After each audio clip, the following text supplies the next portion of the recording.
पंढरपूर शहरातील विविध भागामध्ये नगरपालिकेने रस्त्यावरील अतिक्रमण हटवण्यासाठी पोलिसांच्या मदतीने धडक मोहीम राबवली. अनेक ठिकाणी रस्त्यावरील जे अतिक्रमण आहेत ते तात्काळ हटवण्यात आली. याचे नागरिकांनी स्वागतही केले आहे. पण असा एक प्रश्नही गंभीर निर्माण झाला आहे. ज्या नगरपालिकेच्या इमारती आहेत त्याच्या लगत जे असणारे जे गाळे आहेत तिथं उभारणारे अनधिकृत असे गाळे, सर्वसामान्यांच्या अतिक्रमणावर तात्काळ कारवाई व असे अनधिकृत गाळे असलेल्यावर तर कारवाई का नाही असा दुहेरी निकष लावल्यामुळे नागरिकांमध्ये याबाबतीत टीका होत आहे.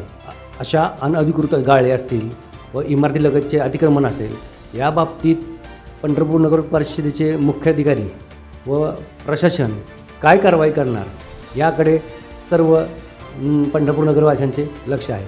याबाबतीत तुम्हाला काय वाटते हे आम्हाला कमेंट करून नक्की सांगा व आमच्या महाराष्ट्र न्यूज 8 चॅनलला सबस्क्राईब करायला विसरू नका. धन्यवाद.